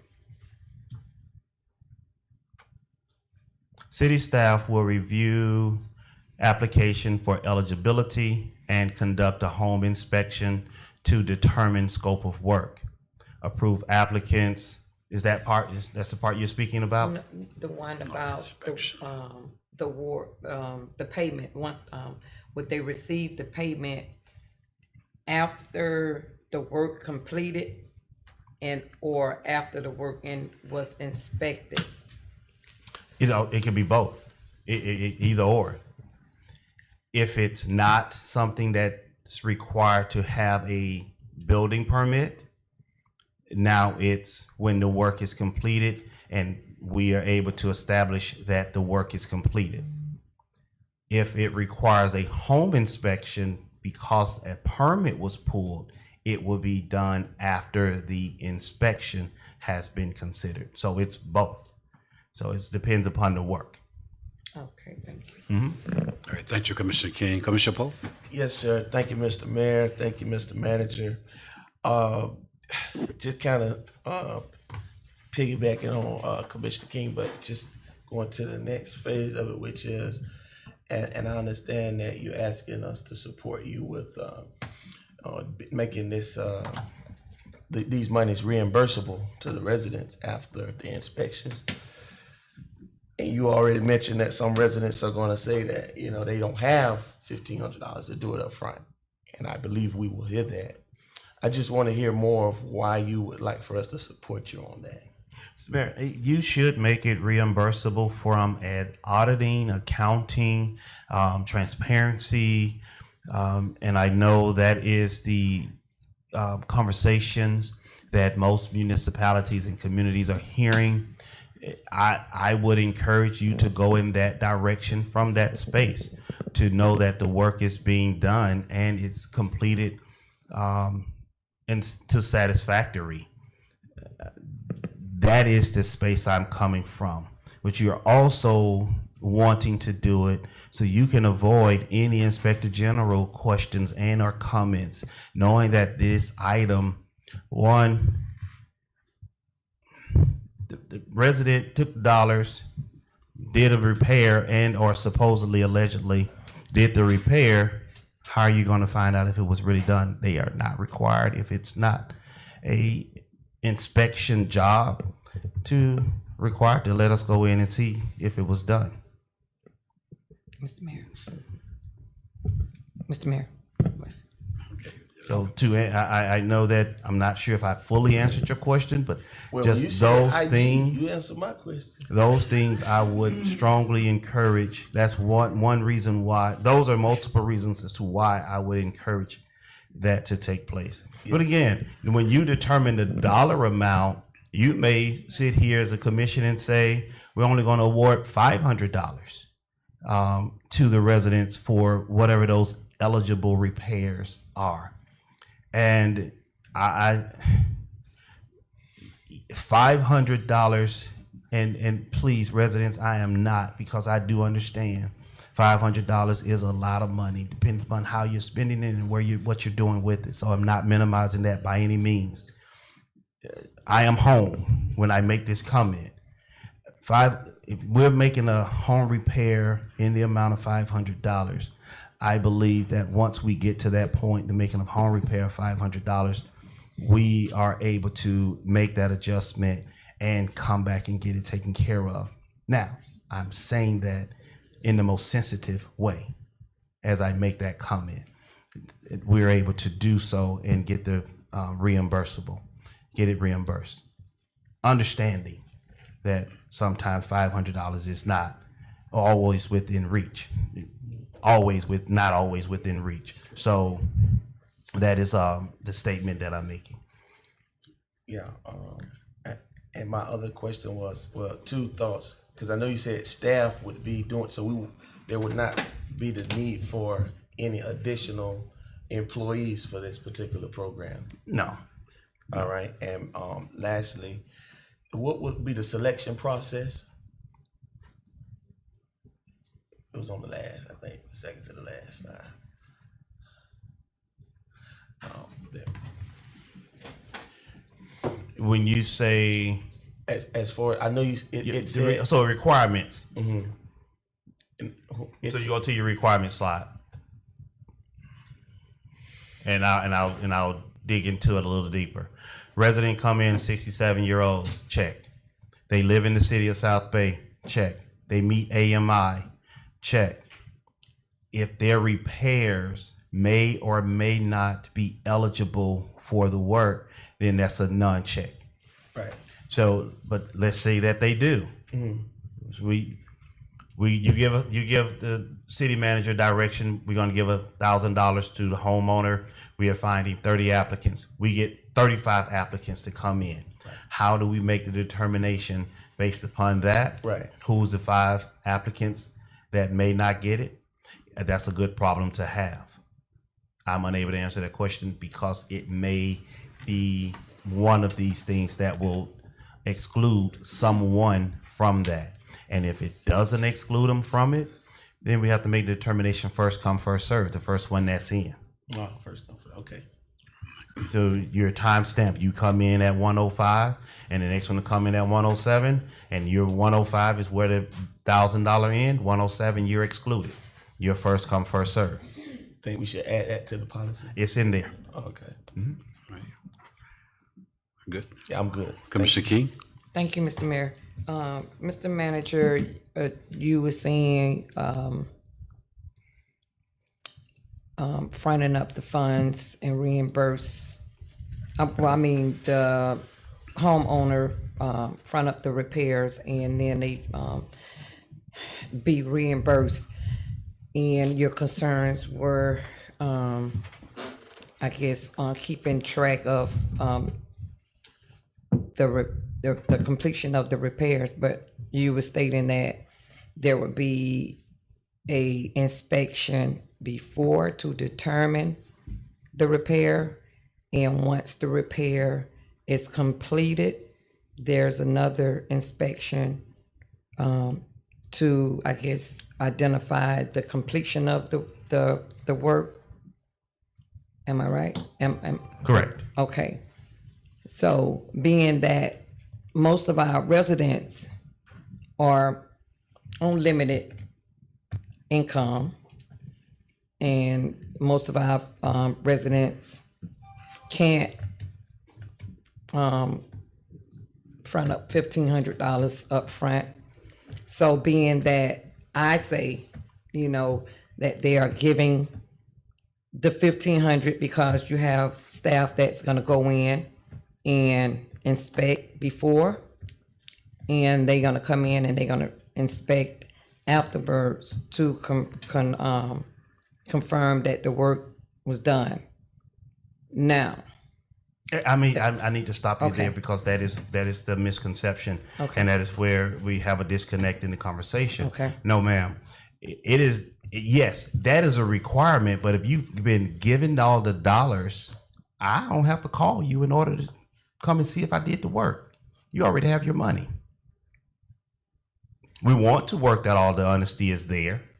I'm just stating it has occurred even when the last time we did this. So that is the piece, and it's why I'm also encouraging it be a reimbursable, because all of the inspections or just to onlook a site visit, we wanted to do them. We were trying to do them. Some people only needed the $3,000 that was up front, and we never got a chance to go back because they didn't need the $2,000 to do anything else done. So the $3,000 is what was utilized. So that is the piece, and I don't want that piece. Yes, if you don't have it, the $1,500 or whatever the dollar amount set aside, then yes, that second visit would take place. But if you already have it, there's an opportunity that the second visit may not take place. okay, Yeah, I Got it Mr. now. Mayor. Commissioner Pope? It's kind of like you between a rock and a hard space, because I do understand both sides. What I would recommend is, I think we did that the first time. I think that commission did that, but if we can be a little resourceful to the residents, and as far as putting together a list of contractors who can do it that we know, because we do have some contractors in the city of South Bay that we know that would be willing to work for the residents. And they know they're going to get that money, and maybe we can try to work with some of those. Not saying that we're going to be a middleman in that, but just to have that conversation. And I have some in my mind that I know that with knowing we are going to reimburse those residents, or rather they'll be able to work with those residents. What I'm saying. We put a list together. Not We have that list ongoing of contractors, handymans. That is something, if you're registered in order to get done any work here in the city, you're doing work in the city of South Bay, we can provide that. I believe that the commission could give some direction on what they think that amount should be.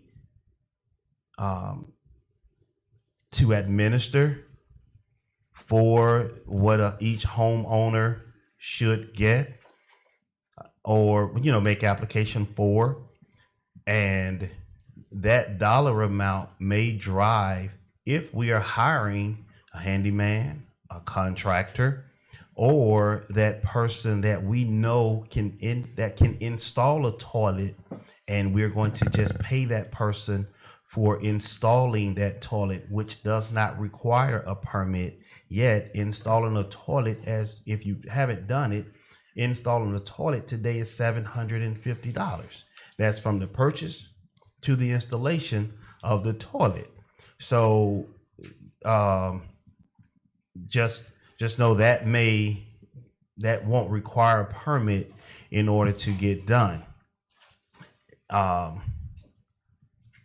So just if we make that determination on the dollar amount, we from staff side, we will be able to make that draft, finalize this policy in a direction where you may want to, instead of take that $30,000 and find 3 homeowners and give them $10,000.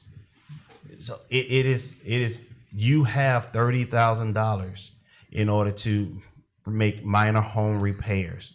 And once that dollar amount eligibility components criteria is met or determined, we would then be able to say, here are some other things based upon what the commission has provided us. We can now, from the staffing side, look at what needs to be done, because it may be other requirements, other things that they're able to do once you say what the dollar amount is that you wanted to place on the street. Commissioner King. I'm sorry, Mr. Mayor. Just one. Okay, could we kind of like, because you were saying about non-permit repairs. Could we add that as a clause that all repair so that it can stay within the $1,500 limit, that all repairs must be non-permitted permit repairs? No, ma'am. I wouldn't. If someone's going to do electrical work, if you change a cabinet or you change a countertop, you may hit an electrical outlet that's going to trigger your electrical fuse box, and then you're going to need a permit. And now what are we doing with that person? We're going to say, okay, you now have to go pull a permit, or I would caution you in going that direction I would caution you in going that direction, that everything must or must not get a permit. Mr. Mayor. Go ahead, sir. Keep in mind, you have not made a King. determination on the dollar amount as to, because you're offering, and I put the 1,500 in there because most repairs, most building permits that we are seeing being submitted internally exceed $2,800 of repairs to property. We're not seeing something under $1,700. We're not seeing something for $1,500. So that is why we put the 1,500 in there, because if you're doing 10 by 10 square feet of a roof, which is 100 square feet, it doesn't require a building permit. But it will repair a leak. If you're fixing your toilet, or you're changing out a sink, or you're repairing a cabinet, you're making a repair to a basin, it doesn't require a building permit. But if you're changing out your fuse box or your electrical box, that's $3,000 right off top. And I know if we're saying and making the argument that the residents don't have or it may be a struggle with the 1,500.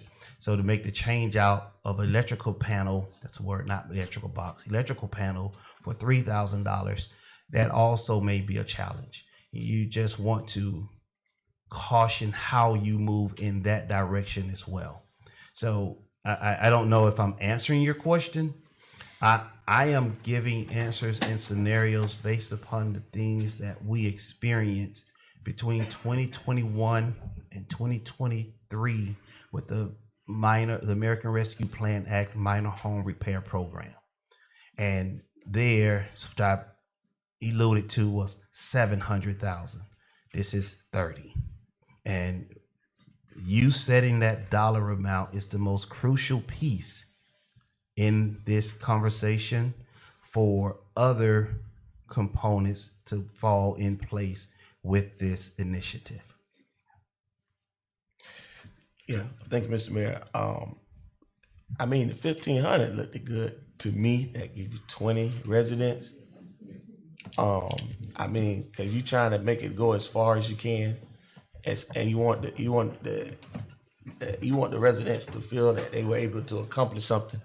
And I do this kind of work, so I know what something would cost. And I agree with you about the toilet. Just replace 4 of them. And working at a house right across from Miss Fuse over there, they see what I do. So $1,500 is kind of fair. Make it try to go for it. That's only my opinion from my experience. But I would suggest that, generally you ask a customer for some upfront money. So I don't know, maybe split the 1,500 down and give them half up front or something like that, and they get the other half on the end. But those are just my recommendations at this time. Thank you, Commissioner King and Commissioner Pope. Residents, the reason I didn't have anything to say because I seen what was happening in the year of the COVID, dealing with the $5,000. Some of the things that we went through within this city, it was terrible. In reference to the $5,000 was given to residents in the city, I recognize in a few minutes refused. In reference to what transpired, in reference to all the things that the city manager stated, that's the reason he's so cautious. In reference to a small amount of $1,500, very cautious about giving money up front. Because due to the fact that we have had people that came back and they got a contract and the contractor did the work and they said the city never gave them the money. And the city had given them that money during that particular time period. But the city was caught in between the thing here, where this homeowner told the contractor that no, the city did not give them the money. And see, these are why he's so cautious about what he's saying tonight, commissioners, because all the things that some things I'm not going to talk about tonight, but some of the things that we faced it during that particular time period dealing with the $5,000. And I understand where the city manager is coming from, and I know what he is trying to make sure that we understand as well of what we was dealing with during that particular time period, dealing with the COVID, with the $700,000 and the $5,000 per homeowner. Everybody's not upfront with you. Everyone is not upfront with their contractor they had hired. The city was caught in the middle of this thing in reference to some of these individuals that received the $5,000. Even some of the ones that received the money up front, they was telling that the city not going to give them the balance of the money. And that's why he was putting things out in reference to the guidelines that we need to follow to make sure that we on top of everything. Because I don't want the IG to come in poking about this and we didn't do this. We don't want that. We want to make sure we do the right thing and make sure you do it honestly and do it in the right direction. So, Mr. Manager, I understand. I'm glad that the commissioner asked you the question tonight because you need to ask those particular questions. And knowing why the manager is so cautious about certain things within the city of South Bay when it comes down to the dollars that's being spent in reference to minor homes repairs, because I wasn't pleased. I wasn't pleased with some of the statements was rendered by some of our residents within the city of South Bay against this city here when the commissioner is trying to be honest and trying to help our residents during that particular time period.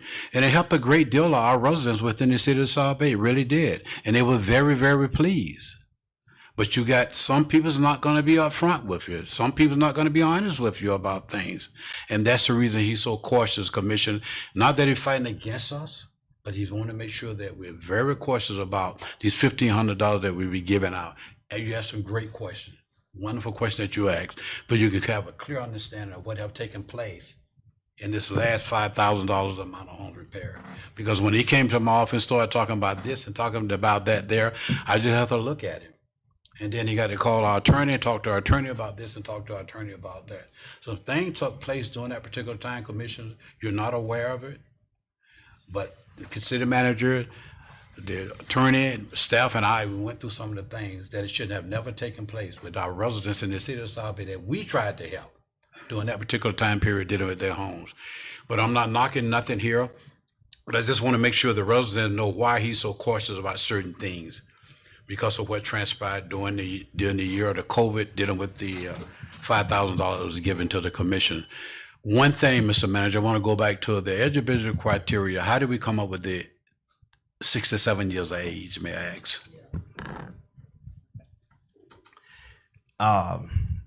It is my understanding that 67 years of age was considered to be Social Security and senior citizen age per state. The reason I asked that Federal question, guidelines, I'm sorry. the reason I asked that question, sir, there are some homeowners within the city of South Bay is not at the age of 67. They don't retire from working as well. And, you know, some of them need help also. And that's the reason I raised the question about 67, because we were talking about minor home repairs. I think that maybe we can take a look at that particular age limit at 67, because I know some people have came to us as not at that particular age, but they're homeowners within the city of South Bay that need some help in reference to different things with their roof, with their windows, with their ramps, and with the driveways and different things. It's just something just to take a look at, sir. I will look at it, Mayor, but you all can tell me what to do, what it should be, because I'm recommending only something from a cautious space. Yes, sir. With the understanding that you have $30,000, but if you want to lower it or increase it, you would have to tell me, because I wouldn't know a number to an age to bring back to the commission for consideration. Yes, sir. So you can look at that requirement from 67 and give a recommendation to staff. You can look at the $1,500 and give a recommendation to staff as to what you want those things to look like. So we're able to bring you back a policy to adopt with what you are seeking to be in your policy. Yes, sir. Thank you, sir. I appreciate that. Commissioner, what we'll do is take a look at the criteria, everything dealing with this here, and then you have some recommendation in reference to the city manager. Okay, so, Commissioner King. Yeah.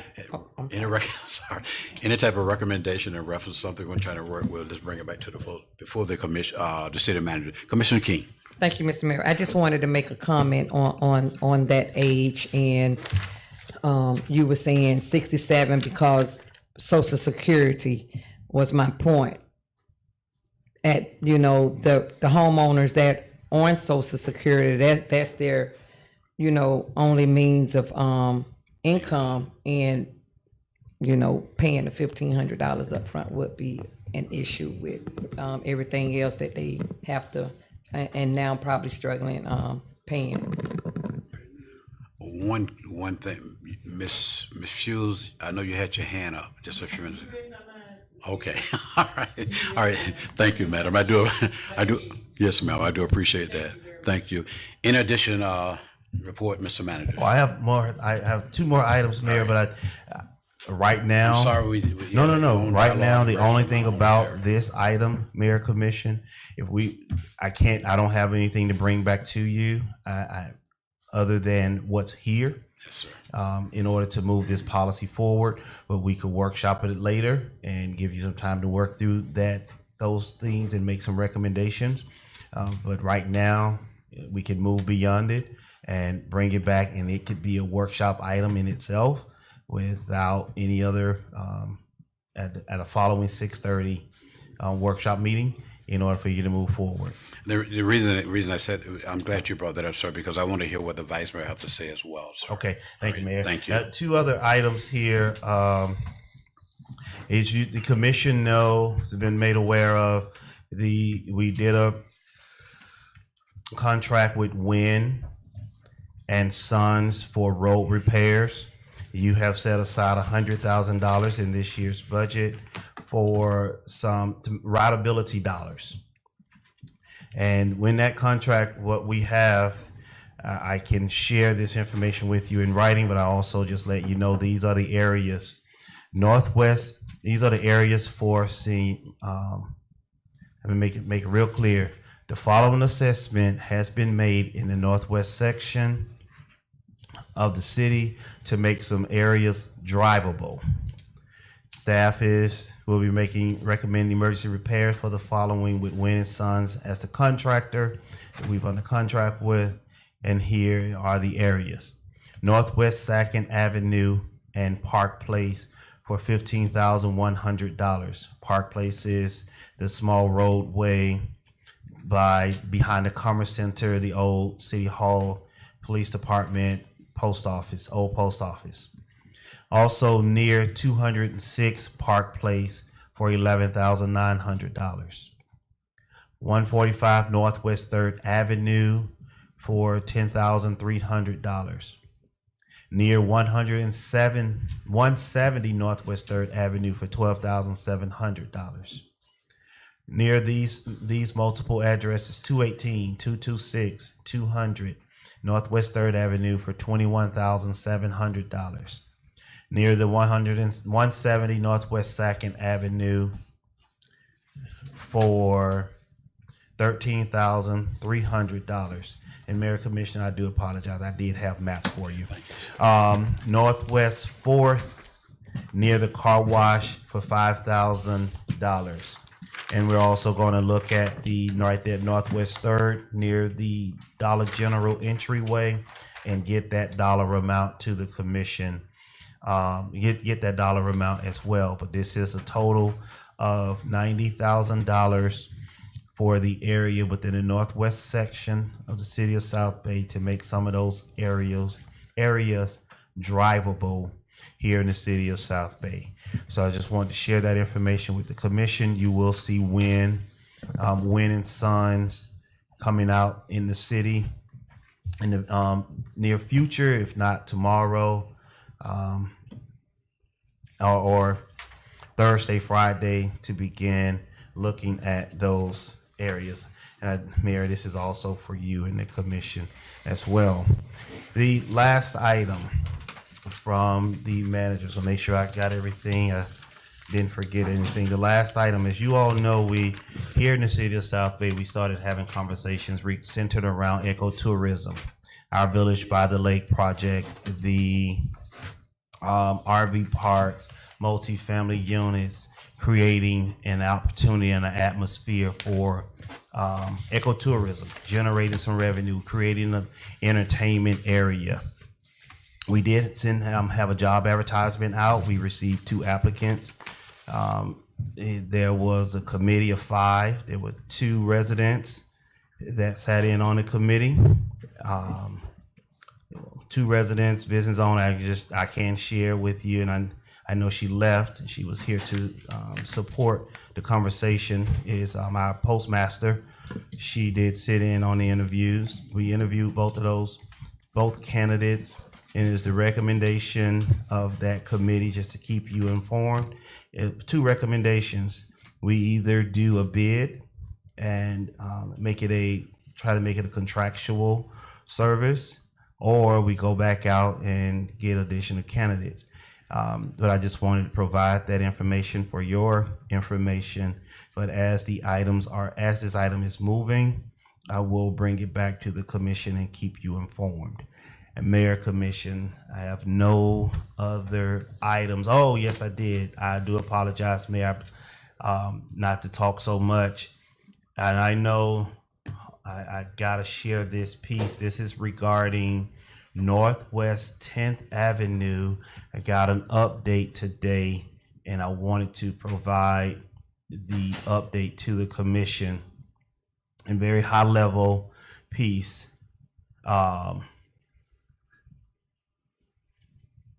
Let me get to it. I apologize.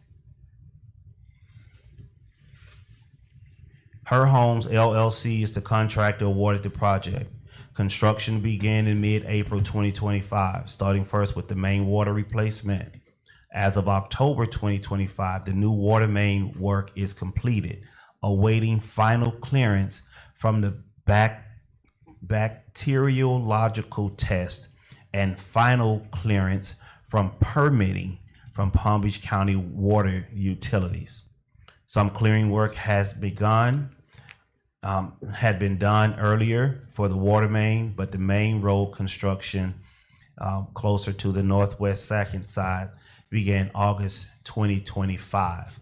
Now, the reason why I wanted to share the bacteriological test, we are unable to notice that you're seeing some things are not being done. We haven't received that final clearance for the bacteriological test, which is why you haven't seen some work taking place closer to MLK. So that area, the permitting and the testing has not been done. Well, it has been done. We just haven't received the information in order to move forward. I am still able to share with the public and the commission that we are ahead of schedule. It just doesn't see the work taking place, but the project is ahead of schedule by 3 months, 2 months. Still ahead of schedule by 2 months, which could be done earlier than April 2026, and we're looking at January of 2026. So, excuse me, complete schedule March 15, 2026, may be done earlier, January 2026. So we are still ahead of schedule on the project. However, it is the bacteriological testing that we haven't received from Palm Beach County in order to close up some of the areas so we can lay the asphalt, the geogrid and asphalt, and get the road construction pieces done. I want to share that update with the commission. Not only were you all asking and beating me up, the residents were doing the same, and I beat up the engineer and the contractors in order to not only get the information, but they understand the seriousness of getting Northwest 10th moving forward. But I can tell you the funders for Northwest 10th are pleased with the work as we send in reports to them, funders being Florida Department of Transportation. So just want to share that with you. Now I'm done, Mayor, Commission. Thanks, Mr. Manager. I know you had a long report tonight, and Commissioner, thank you for being so patient. Thank you all for being patient as well. Do you have an additional question for the manager report? Yes, Commissioner King. Thank you, Mr. Mitchell. Just a couple questions about the Cox Park playground.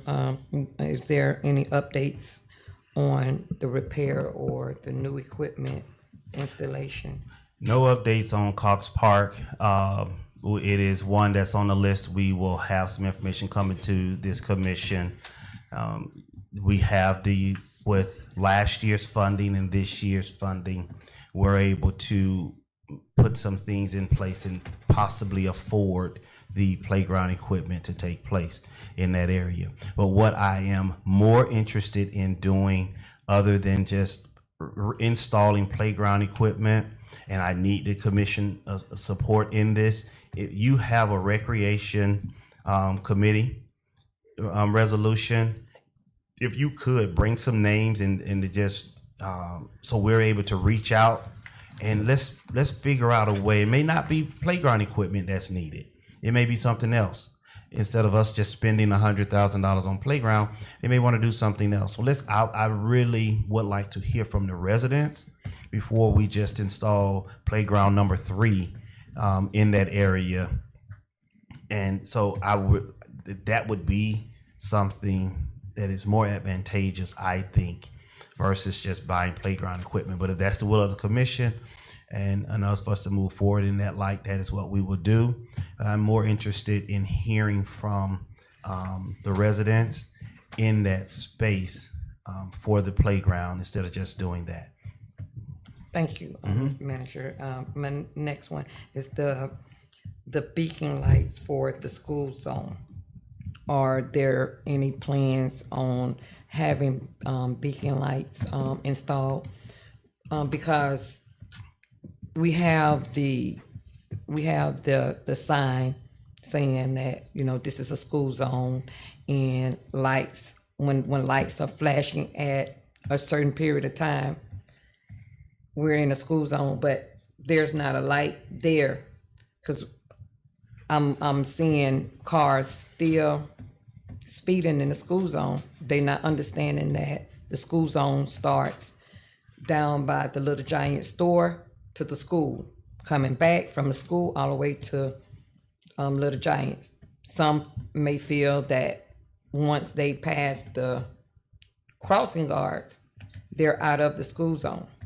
So just wanted to know, are there any plans on having the yellow beacon lights installed so the residents can identify when they are in a school zone? Yes. We did a speed zone study, and I know I shared this with the commission a couple weeks ago via email. During the week of September 23rd, 2025 to September 30th, 2025, hours beginning at 12:05 p.m. to 1:02 p.m., 7,374 vehicles were analyzed. Total enforceable violations was 416%. The speed limit in the area is 15. The average speed received was 18 miles per hour. 6% of those violations are enforceable. The fastest speed during that time was 52, and the slowest speed was 6. The enforcement rating, and in conversations with law enforcement, this is a very low area regarding enforcement. Now, I'm not saying general public or commission that the 6% is not something we need to look into. What I am saying is for this speed study that was done in that area, it is very low. It's a very low activity that is taking place.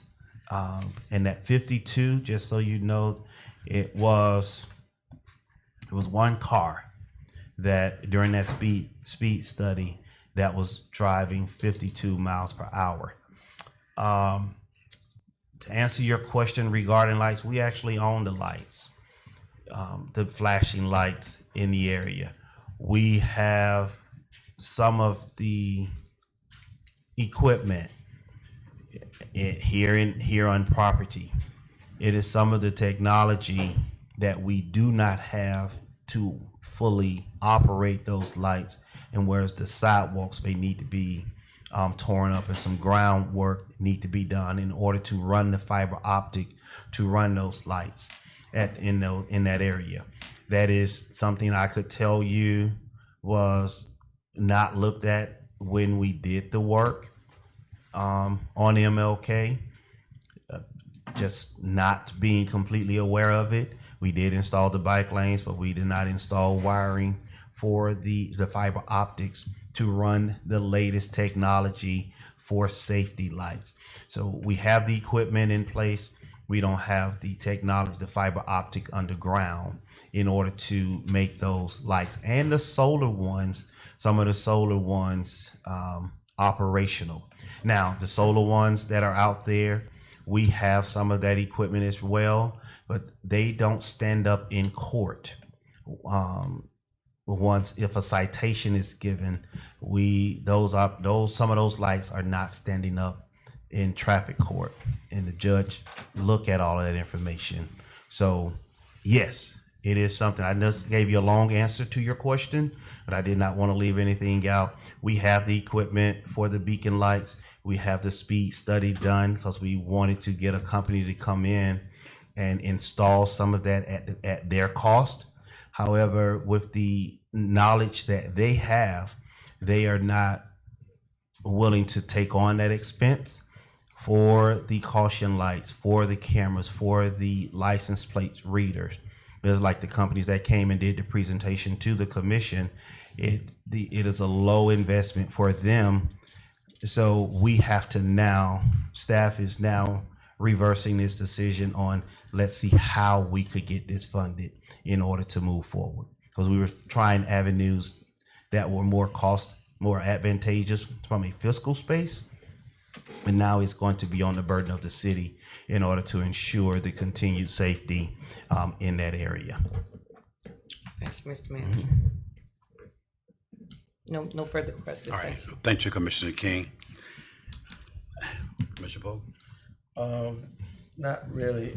Well, one thing, do we have an update on the, and I appreciate the report, everything we've gotten so far, afternoon recreation specialist conversation we've been having? Yes, the person is in place. Staffing is there. We've worked out all of their scheduling details.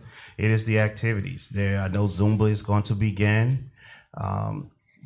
But we do have the personnel in space for afternoon activities to take place. That's so awesome. And also about the rollout for the new website. I know you emailed us about it, but for the public ears. I don't have the information directly in front of me, but I do know we should be going live early December of 2026 with the new website, the new texting, and all of the information to ensure clean and good conversations with the public. And I think it's November 26th is the date that I think I recall in that email. Greatly appreciate you, Mr. Manager. Yes, sir. Thank you, Commissioner King, and thank you, Commissioner Polk as well. Mr. Manager, just one final thing. I know someone asked us, have you had an update in reference to when a new business is going to be opening up? Have you had a chance to talk to the racetrack, sir? I don't have a date, sir. All right, then. Thank you, sir, and I do appreciate that, sir. All right. We'll continue tonight. City Attorney's report. No report. Thank you. Future agenda items? Here are none. Commission comments for the good of the order. Commissioner King. Thank you, Mr. Mayor. Just want to thank everybody for coming out tonight and just continue to come out and support your community, your city, and may God bless you, smile upon you, and enjoy the rest of your evening. Good night. Thank you, Commissioner King. Commissioner Pope. Yes, thank you. Again, I want to thank everyone also for being here. We had a long day today. Started out early this morning at Cox Park, and we had a wonderful time out there riding. I rode my bicycle. Some people walked, some of the parents drove the kids in cars, some kids walked. Vice Mayor had the drum line out there. I mean, it was really a very exciting morning here in the city of South Bay. And I got home, I looked online, everybody was coming out their doors, video, live recording. So I feel so great about the things that are happening in South Bay. The wonderful report we just got from the city manager, all the different projects that we're on top of and things are rolling out and things are happening. I mean, I feel very good about what's happening. So I just, my good of the order is I feel good about what we're doing. And of course, a lot of constructive conversation tonight. And that's critical. That's what we're here to do. So very pleased. Let's keep doing what we're doing. All right. Thank you, Commissioner Pope. Palm Beach County Sheriff Department. All right. Thank you. I don't have a whole lot to say. A lot have been said tonight, and great reports have been given as well. Great questions have been asked as well. Mount Calvary First Baptist Church, thank you. Thank you all for working with the Mr. Wilkerson in reference to this program. We do appreciate that, and we're going to continue to do the things to help our young people in the city of South Bay, especially when people's taking out the time to work with them. Commissioner, I spoke to you last week. I would like to know, I'm asking you guys tonight in reference to two proclamation in reference to the individuals in the city of South Bay. The first proclamation message for this city, the commission in reference to the Mount Calvary First Baptist Church in reference to their feeding program or proclamation for them. And also Miss Roger that lived at the cross in Woodhunt Subdivision. She was 102 years old, and I think they're having a funeral this upcoming Saturday at New Bethesda Church, am I correct, at 11 o'clock, and I'm asking if possible they can support her and support in reference to those two commissioners. It's all right for you all. Thank you, and I do appreciate it. Thank you, each and every one of us for being our staff. Thank you. You did a wonderful work today. And the things that I know we have a few more days. We got tomorrow, we have Thursday, and then Friday. There's hopefully that is not that much. But you have did a fantastic job in making sure that all the things that we have done yesterday and today, and looking forward to tomorrow and Thursday, you have did a fantastic job. I want to appreciate you all. Mr. Manager, thank you as well. You have been there beside us as well. Commissioner, thank you. We appreciate that work that y'all do as well. Madam Attorney, thank you. We appreciate you as well, dear, for guiding us in the right way from a legal aspect. It means so much to us within the city of South Bay. With that, I say thank you all. I really appreciate you being here tonight. I entertain a motion to adjourn the meeting. Meeting is adjourned.